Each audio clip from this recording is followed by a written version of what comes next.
Boa noite a todos, mais uma vez. Nós estamos aí há alguns dias de mais um Natal em nossas vidas, graças a Deus. E esse é o tema que hoje vai nortear essa nossa conversa. E eu quero, humildemente, trazer aqui algumas reflexões para que a gente possa compreender essa data do ponto de vista espírita e buscar, com essas lições, com esses ensinamentos de Jesus, modificar a nossa vida, não apenas um dia no ano, não apenas uma semana do ano, em que o clima parece estar mais amoroso, mais fraterno, mas, na verdade, que a gente possa, todos os dias do ano, sentir o nascimento de Jesus em nossas vidas.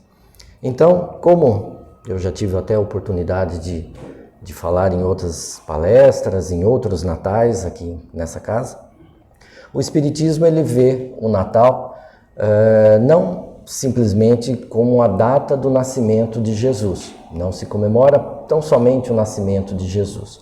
Sim, nós louvamos essa data, independente da imprecisão que existe entre os estudiosos, se foi dia 25 de dezembro ou qualquer outra data do ano, mas graças a Deus que nós temos, que a humanidade cristã tem uma data a se lembrar de Jesus e de tudo aquilo que ele pode nos trazer de benefício para as nossas vidas. Mas o Espiritismo, embora nós espíritas tenhamos também o bom costume de nos reunirmos com a nossa família, trocarmos presentes, estarmos juntos de quem a gente ama, mas a gente observa que o Natal, na verdade, ele pode e tem que acontecer todos os dias em nossas vidas. Porque o nascimento de Jesus acontece não só no dia 25 de dezembro, mas toda vez que a gente abre o coração para que ele se aproxime. Toda vez que a gente pratica um ato que seja condizente com a moral que ele nos ensinava. Toda vez que a gente busca fazer aquilo que o modelo, que o guia nos ensinou como deveria ter sido feito. Quando a gente se aproxima dessas atitudes cristãs, nós estamos realizando um Natal no nosso coração. E isso pode ser qualquer época do ano. Emmanuel, em brilhante texto, nos ensina que todo espírito é uma manjedoura esperando pelo nascimento de Jesus. Todo espírito é uma manjedoura porque nós somos simples, porque nós somos ignorantes, nós carecemos da realeza de Jesus na nossa simplicidade. Então, basta que a gente abra essa manjedoura e permite que ele venha nascer dentro de nós. Tá? E é interessante que a gente, ano após ano, por 2022 anos praticamente, estejamos comemorando o nascimento de Cristo. Essa data que foi instituída pela Igreja, baseada nos critérios que ela entendeu há muitos séculos, mas há muitos e muitos séculos nós comemoramos essa data. E por que é interessante? Porque a época que Jesus nasceu, a realidade política, a realidade social naquela região em que ele reencarnou, fazia com que de tempos em tempos surgissem profetas, surgissem alguém que se levantasse contra aquele regime, que se levantasse contra o modo de viver que era imposto aos judeus pelos romanos. Então, Jesus não foi o primeiro que veio dizer que aquele sofrimento que o povo passava não era justo. Jesus não foi o primeiro a dizer que a corrupção existia em grande monta nos templos, nos tabernáculos. Mas é interessante como é de Jesus que nós falamos. É de Jesus, é a mensagem de Jesus que foi sendo perpetuada por séculos e séculos. Embora tenham existido tantos outros que também levantaram a voz contra aqueles desmandos. Mas por quê? Porque Jesus veio trazer essa indignação porém carregada de verdade e de amor. Ele veio trazer um método diferente de combater aquelas maldades, de combater aqueles vícios, de combater tudo aquilo que reinava de ruim na terra. Ele veio trazer a palavra do amor. Ele veio mostrar que o Deus vingativo não tinha razão de ser conhecido daquela maneira, porque Deus é amor. Deus nos dá oportunidades de amar, de viver, de aprender. Deus não pode ser vingativo, Deus não pode desejar a extinção de um povo, Deus não pode querer que um povo se rebele contra o outro e acabe só em guerra. Deus é amor, Deus é um Pai amoroso e Jesus veio nos ensinar: amai a Deus sobre todas as coisas.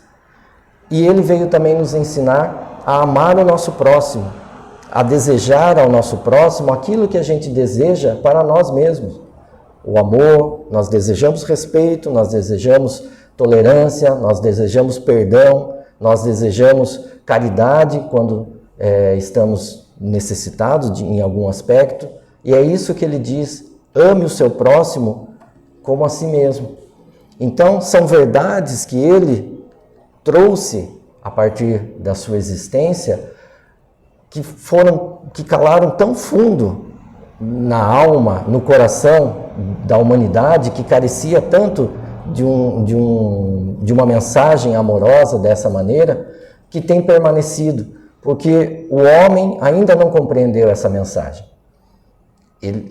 Apesar dele se comunicar da maneira como era possível para o entendimento da época, e daí nós temos as inúmeras parábolas, e apesar dele dizer que dentro de um certo tempo um Consolador prometido chegaria para restabelecer toda a verdade, restabelecer toda a mensagem que ele havia trazido, e o que aconteceu de fato, porque nós cremos que a doutrina espírita, pelas suas explicações, pelos seus esclarecimentos, pelo caminho que nos ensina a trilhar, é esse Consolador. Então, apesar de tudo isso, nós ainda nos debatemos em caminhos incorretos, em caminhos que nos levam a não entender a mensagem de Cristo. E ainda vai levar um bom tempo. Mas graças a Deus que encarnação após encarnação nós podemos estar um pouquinho mais próximo. Basta o nosso querer, basta a nossa vontade. E aí, quando a gente fala do Natal, como eu disse, que é o permitir o nascimento de Cristo em nós, o de permitir que Cristo esteja junto de nós todos os dias, como um amigo, como alguém que nos abraça, como alguém que sussurra em nosso ouvido o caminho que a gente precisa trilhar para sermos felizes, para evoluirmos, a gente não pode simplesmente colocar isso como algo teórico, como algo que a gente conheça toda a literatura espírita, evangélica, mas que a gente não pratique, que a gente não coloque em prática as lições, porque é na ação que Jesus se faz presente em nossas vidas. Porque Ele mesmo, durante o seu trabalho aqui na Terra, Ele não foi apenas teórico, Ele não foi apenas o orador que trazia a mensagem, Ele praticava, Ele exercitava aquilo que Ele apresentava aos seus discípulos e aos homens da época.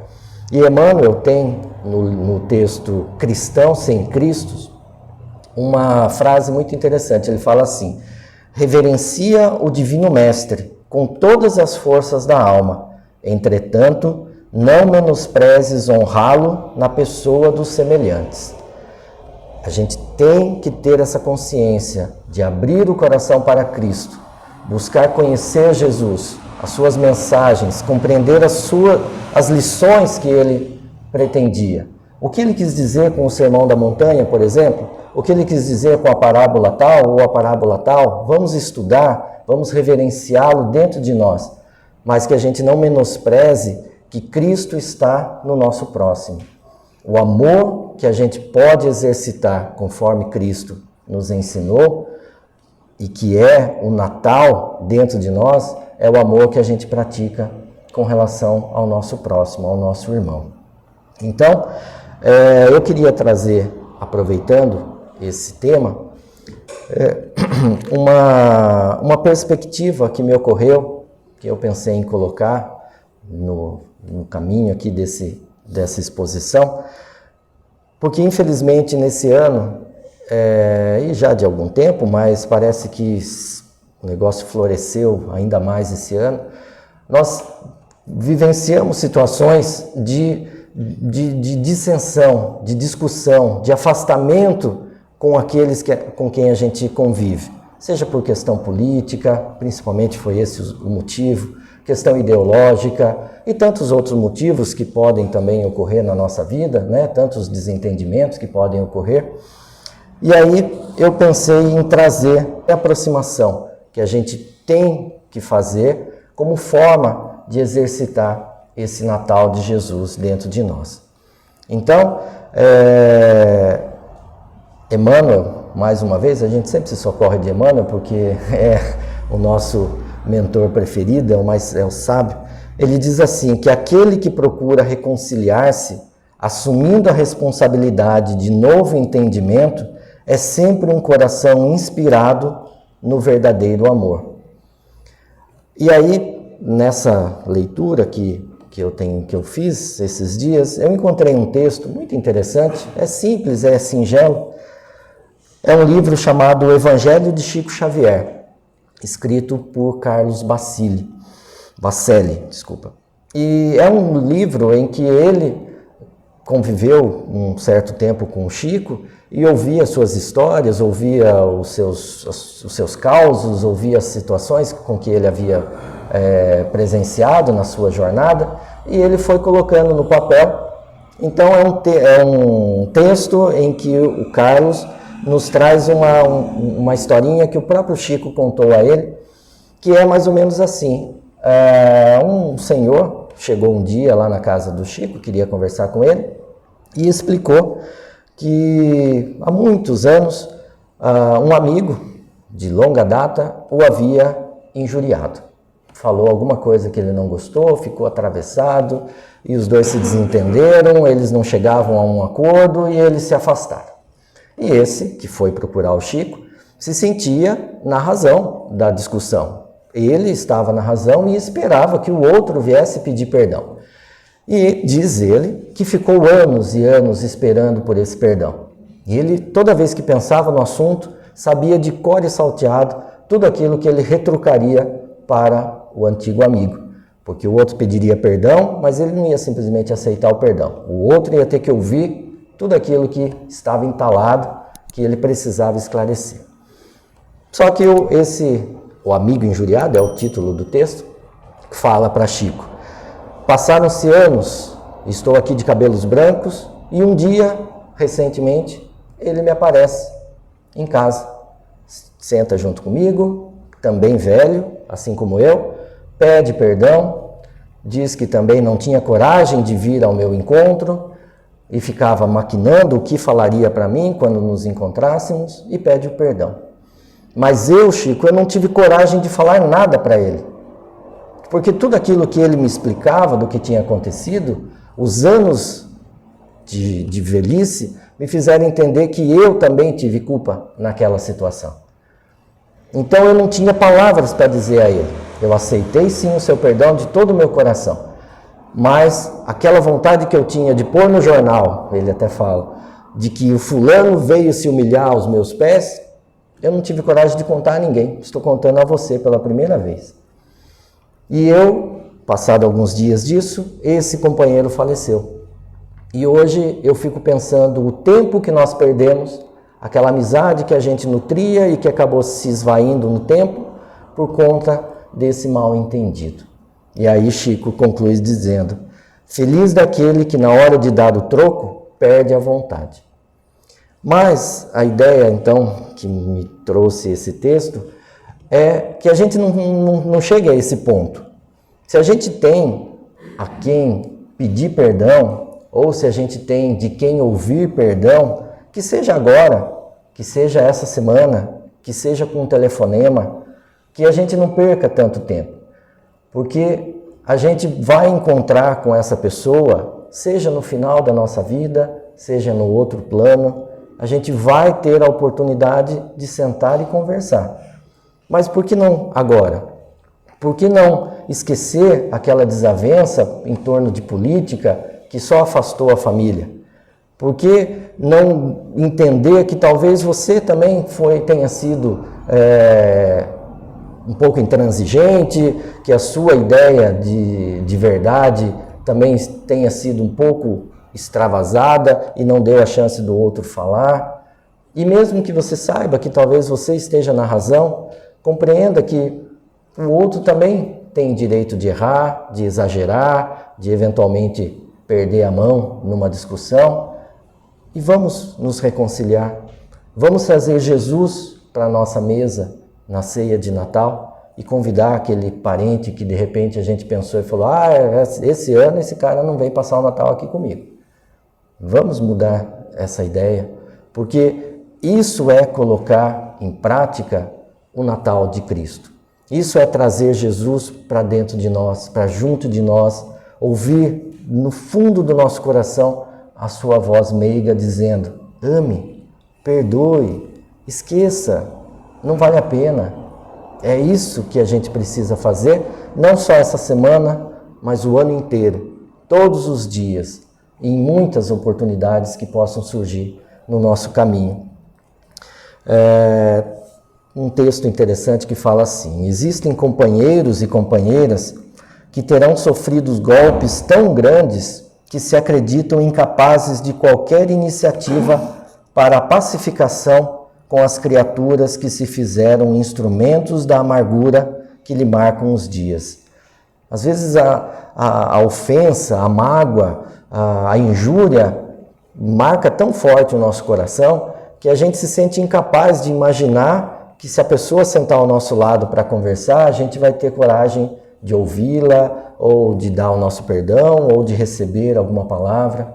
Mas aí ele fala assim: entretanto, lembremos-nos de que o brilhante atirado à lama não deixará de ser brilhante, porque esteja nessa condição passageira.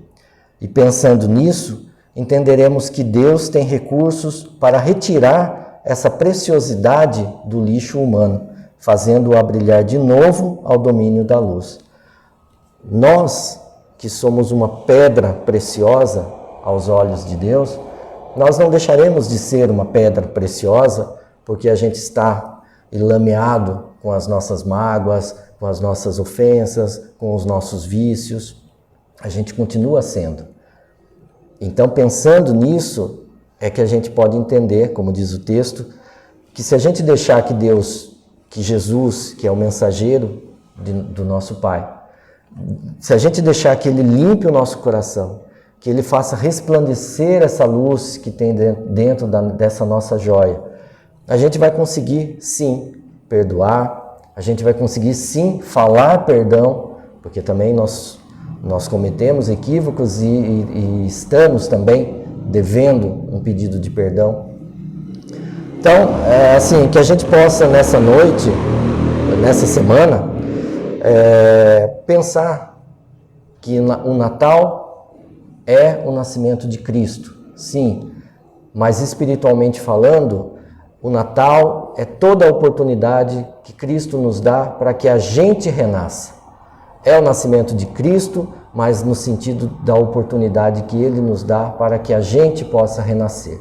E renascer trabalhando em nós, pela nossa reforma e amando mais, perdoando mais, olhando para o nosso próximo com indulgência, com caridade, né? A dona Terezinha, na última palestra que ela deu, ela falou uma frase tão bonita que ela diz: Jesus ensinou o amor, e a caridade é o amor em ação, é o amor colocado em prática, é o amor que a gente age nele, não fica só pensando, não fica só sentindo, a gente age. E a caridade é a palavra, é o abraço amigo, é o pão, é a comida para quem tem fome, é o perdão a quem vem à sua frente e você recebe sem aumentar ainda mais esse problema entre as pessoas, porque se você aceita o perdão, mas humilha a pessoa, você não está simplesmente aceitando o perdão, você está piorando ainda mais o problema. Então, caridade é isso. E é isso que Jesus pede de nós. Então, que a gente possa, na nossa noite de Natal, junto da nossa família, junto dos nossos pequenos, porque sempre tem criança ao nosso redor, nessas noites, graças a Deus, que a gente possa levar essa mensagem teórica, mas também a prática, que a gente possa ensinar aos nossos filhos, netos, sobrinhos, o verdadeiro sentido do Natal, que a gente possa se congregar com os nossos entes queridos, sem o exagero da bebida, sem o exagero da comida, sem o festejo exagerado que vai mais beneficiar aquele lado sombrio que a gente ainda carrega e não vai beneficiar a luz que a gente busca. Então, que a gente tenha paz, possa meditar todos os dias do ano que chega em Jesus, porque Emmanuel também nos ensina que se a gente não entender o que é o Natal, podem passar tantos anos novos, ano após ano, que a gente não vai sair da mesmice das nossas falhas. Então a gente compreende o que é o Natal para que a gente possa abrir anos novos para a nossa encarnação. Então, muito obrigado pela paciência de vocês. Um feliz ano novo. Que Deus abençoe a todos.